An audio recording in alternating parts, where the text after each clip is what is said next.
Olá, galera! Vamos para mais um conteúdo de biologia.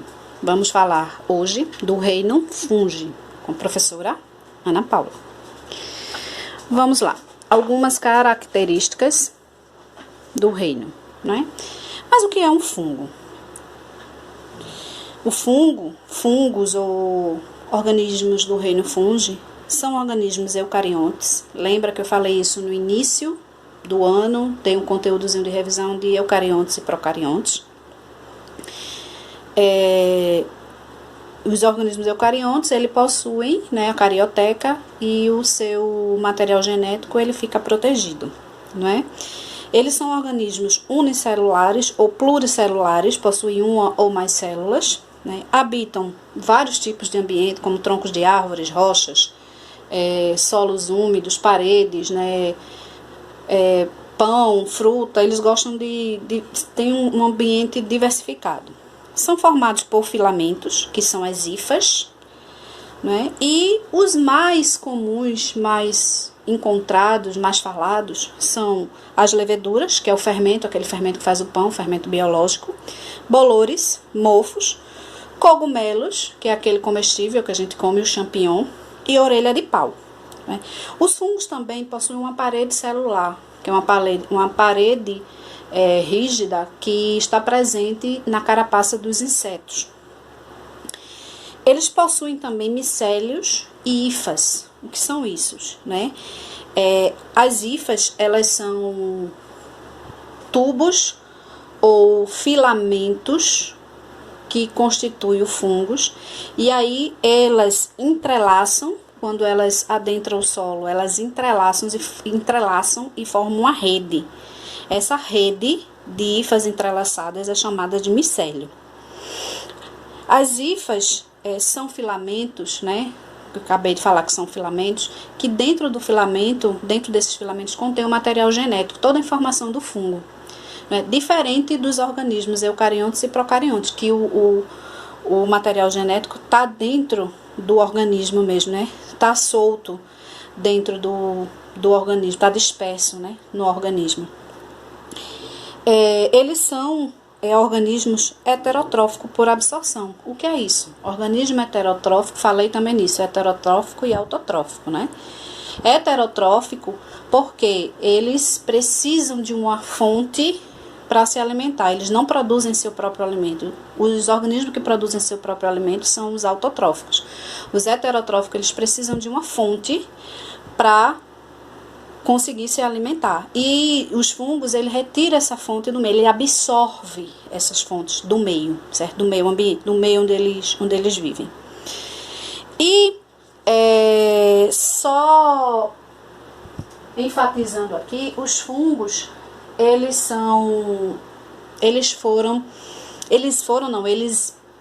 faziam parte do reino vegetal, o reino plant, né? E aí descobriram que eles, através dos estudos, eles não tinham características das plantas. Por quê? Porque eles não possuíam clorofila, consequentemente eles não realizavam fotossíntese. E aí, como ele não realizava fotossíntese, não possuía clorofila, e ele precisava de um outro agente para se alimentar, ele não era um organismo autotrófico como são os vegetais. E aí, consequentemente, por essas diferenças de características, não possuir clorofila, não realizar fotossíntese, precisar de uma outra fonte de alimento, eles foram retirados do grupo dos vegetais e aí formaram um novo grupo, né, que é o reino fungi. E para se estudar os fungos, existe uma ciência. Essa ciência é chamada de micologia, do grego mykes, que quer dizer cogumelos, e logos, que quer dizer estudo. Então, logo, micologia, estudo dos cogumelos, aí estudo dos fungos, né? É isso aí. E os fungos, ele tem sua estrutura, né? Aqui é a estrutura de um cogumelo. Então, eles se apresentam mais ou menos assim. Ele tem o corpo de frutificação, certo? No cogumelo, o corpo de frutificação é o chapeuzinho, esse chapeuzinho aqui, aonde embaixo tem umas entradazinhas, que são chamadas de lamelas, Essa estruturazinha aqui, que vocês podem pensar que é um caule, não é. Isso é a haste, não é um caule, é uma haste. E aqui embaixo não são raízes, são as hifas que estão adentrando o solo, que elas saem para se fixar o fungo no solo. E aí essas hifas elas vão crescendo, se entrelaçando e formando o micélio. E aqui nessa figura a gente pode ver melhor o corpo frutífero, né, que é onde estão as hifas. As hifas já estão entrelaçadas no solo, formando o micélio. Então, corpo frutífero, o micélio e esses filamentos, cada filamento desse é uma hifa. Então, o micélio é o conjunto de várias hifas. E aí, os fungos, eles podem ser classificados em 4 grupos: ascomicetos, basidiomicetos, zigomicetos e deuteromicetos. Então, esses grupos, eles são classificados de acordo com a sua estrutura reprodutiva, aonde os ascomicetos, eles possuem aproximadamente 32 espécies e formam uma estrutura reprodutiva sexuada chamada de asco. E os mais conhecidos são alguns tipos de bolores, porque os bolores são diferentes, nem todo bolor é igual, né? Nem todo bolor é do mesmo grupo de fungos. As trufas e leveduras. Trufa, gente, não é aquela trufa de chocolate, não. Ele tem esse nome porque ele parece com aquela trufa, né? Porque é um fungo redondo, escuro, da cor de chocolate. E aí, ele é um fungo comestível. E ele habita as raízes das plantas. Eles são encontrados nas raízes das plantas. Só que é um fungo comestível, ele se come. Por isso que ele recebeu o nome de trufa. E o fermento, né? Que é o fermento biológico que faz o pão. A levedura também que faz a cerveja, né, que é colocada na cerveja, são fungos, né, são fungos ascomicetos, né. Os basidiomicetos, eles possuem aproximadamente 22 mil espécies, né, produzem estruturas chamadas basídeos, estruturas sexuais. E aí, eles são os mais conhecidos, os que a gente costuma ver melhor, né, o cogumelo, a orelha de pau, ferrugem e carvões. Esses ferrugens e carvões são fungos que causam doença em plantas, né? Esse ferrugem, ele deixa a folha da planta da cor de ferrugem e causa um mal bem grande para a planta. E esses carvões, ele deixa as folhas com as manchas pretas, por isso que é como se fossem umas pintas pretas, parecidas realmente com carvão. Por isso que recebem esses nomes, por conta da característica do fungo. Os cogumelos são os comestíveis, pode ser os comestíveis ou aquele bonitinho que parece um chapéuzinho, um vermelhinho, né? E aí a gente tem que ter cuidado, porque nem todos os cogumelos, eles são bons, benéficos para a nossa saúde. Existem alguns cogumelos que possuem toxinas e que são altamente prejudiciais. Até no fato da gente tocar, a gente pode correr risco. Então, a gente não deve tocar, principalmente em relação a fungo, do que a gente não conhece. E os cogumelos comestíveis são os champignons, né? São cogumelos que não são cogumelos criados no meio da mata, onde a gente pega, tira e come, são cogumelos cultivados. E aí tem todo um processo para que a gente consiga comê-los, né? As orelhas de pau são os fungos que ficam nos troncos das árvores, e aí eles parecem umas orelhas mesmo, né? Se vocês já tiveram a oportunidade de entrar em alguma mata ou observar esses fungos, não precisa ser nenhuma mata, mas assim no quintal, num sítio de alguém, tiver alguma árvore, tiver uns fungos, parecem umas orelhazinhas no tronco, esses são as orelhas de pau, são fungos basidiomicetos. E os zigomicetos, que são fungos com aproximadamente 1000 espécies, são os que têm menos espécies, que existem menos espécies, são fungos que são chamados de decompositores ou parasitas de animais. Eles podem ser decompositores ou eles parasitam alguns animais. E os mais conhecidos, a estrutura reprodutiva dele é o zigósporo, e os mais conhecidos são os bolores, que crescem no pão e nas frutas, né, como vocês já viram no morango, aquele bolor branco do morango, quem já pôde ver, que parece um algodãozinho que fica em cima do morango. Aquilo é um fungo chamado, um fungo do grupo Zygomyceto, né? O fungo do pão e o fungo dos doces. Só uma orientação, gente. Quando vocês pegarem algum alimento que tiver fungado, não pense que um fungo ele tá só superficial, não. Vocês viram no início que ele tem hifas e que as hifas elas crescem, se adentram no local onde ele está habitando, e aí eles se entrelaçam e formam um micélio. Então, quando o fungo vem aparecer, é porque as hifas já se entrelaçaram, já adentraram toda a superfície onde ele ocupa, todo o ambiente onde ele ocupa, e aí ele já está bem fixado ali. Então, aquela parte que vem aparecer é o corpo de frutificação, que é o que fica para fora. E ali mais dentro, vamos supor, do pão, o fungo do pão, aí tem gente que tira o pedaço e come, mas aquele pedaço que você tirou foi o corpo de frutificação, mas as hifas e os micélios continuam ali. E aí, possa ser que cause algum mal para você. Então, o alimento fungou, jogue fora, não coma de maneira nenhuma, certo? Uma dica. Então, voltando para a aula, os deuteromicetos, né? Que são fungos que são considerados fungos imperfeitos. Por quê?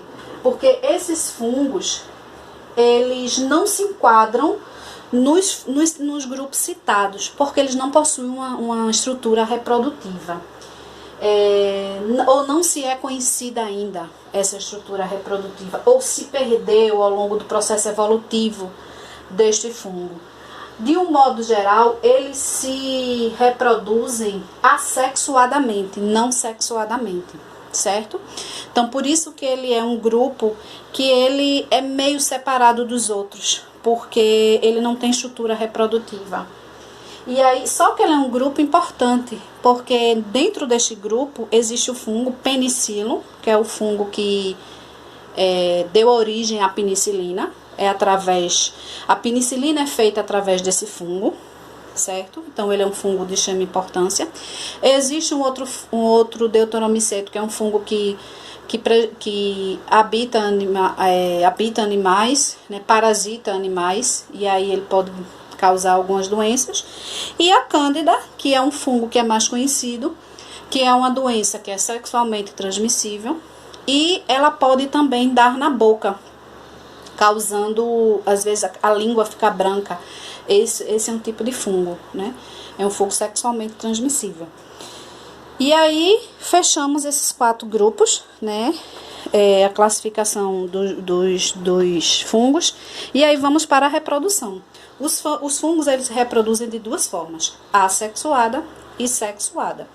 Assexuada, ele se reproduz por fragmentação, por brotamento e por esporulação. Como é isso, professora? Fragmentação, ele se parte? Exatamente, o micélio, aquela rede se parte e aí dá origem a um novo fungo. E aí ele brota e aí nasce um novo fungo. E o brotamento? O brotamento já é um fungo adulto, onde ele possui umas gemas, ele possui umas divisões que a gente chama de gemas, e nessa gema aí nasce um outro fungo. E aí vai nascendo vários fungos. E por esporulação, liberação de esporos. Ele libera esporos no meio. Se o meio tiver com todas as condições que ele gosta, úmido, né? O fungo gosta de um ambiente molhadinho e abafadinho. Então, úmido e quente. Se tiver úmido e quente, para ele é a condição perfeita para que ele se desenvolva. E sexuada, fungo se reproduz sexualmente, sim.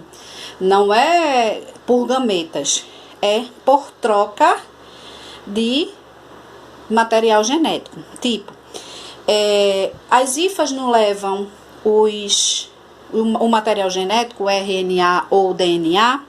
Então, essa reprodução sexuada é chamada de plasmogamia. Então, o que é que acontece? As hifas se encontram, como elas crescem, elas têm um crescimento rápido, elas crescem e aí uma hifa de um fungo pode encontrar uma hifa de outro fungo, e aí elas se fundirem, se unirem, e aí haver a troca de material genético, e aí ocorrer a reprodução, o surgimento de um novo fungo. Essa é a reprodução sexuada, pela fusão das hifas, o encontro de hifas de fungos diferentes para nascer um novo fungo, certo? Troca de material genético, reprodução sexuada. Vamos lá. E aí, esses fungos, eles possuem associação mutualística. O que é isso, professora? Associação mutualística são associações onde os dois se beneficiam. Não há prejuízo nem para um e nem para o outro. Exemplos são os líquens e as micorrizas. E o que são líquens? Líquens é a associação de uma alga ou uma cianobactéria com um fungo. Um fungo de um grupo Ascomiceto. Então, esse fungo, ele se junta com uma alga ou uma cianobactéria e aí forma um líquen. E aí, qual é o benefício que um dá para o outro? O fungo dá proteção à alga e faz com que ela não haja o ressecamento, porque o fungo ele precisa de um local sempre úmido e é o que a alga precisa para não haver ressecamento. Em troca, a alga fornece nutrientes para o fungo, alimento para o fungo. Então há o benefício mútuo dos dois. O fungo protege a alga e a alga fornece alimento para o fungo. E as micorrizas? As micorrizas é uma associação que acontece nas raízes das plantas. O fungo se associa à raiz, aonde o fungo faz com que as raízes absorva melhor os sais nutrientes, os sais minerais do solo. Em troca, a raiz ela fornece para o fungo aminoácido e carboidrato. Então também é uma troca. O fungo faz com que a raiz absorva melhor nutrientes, em troca, as raízes fornecem alimento para os fungos.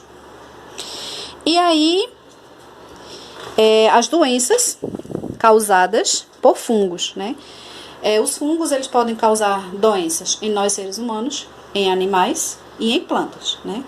Em nós, são as mais conhecidas, são as micoses, que é aquela frieira, pé de atleta, né? Aquele pano branco, o sapinho na boca. Essas são as doenças mais comuns. Mas existe uma doença, também chamada de histoplasmose. É uma doença onde o fungo entra no nosso organismo, se aloja no pulmão e causa uma doença grave no pulmão, muito grave, que pode levar até a morte, certo? E existem também as doenças de plantas, que são aquelas duas, né? Existem mais, mas eu vou citar aquelas duas que eu falei no início da aula, aonde é o ferrugem e o carvão. São doenças que ela danifica a estrutura da planta e aí ela causa um prejuízo enorme para a agricultura, né? Ela pode ocorrer no café, no cacau, no tomate, então em outras plantas também, mas essas são as mais comuns e aí pode causar um prejuízo grande para a agricultura, certo? E aí, gente, fechamos com doenças causadas por fungo, o reino fungi, certo? Isso foi só um resumo para que vocês entendam melhor o que é o reino fungi, certo? E bons estudos, se cuidem, fiquem em casa, né? Não seja um agente de transmissão, não saia para não trazer o vírus para os seus pais, para os seus avós, fiquem em casa. Aproveite essa quarentena para vocês estudarem bastante, para vocês revisarem, fazer as atividades, certo? Porque quando a gente voltar, isso tudo vai ter ajudado a vocês a dar continuidade ao ano letivo, certo? Beijo no coração de vocês e fiquem com Deus.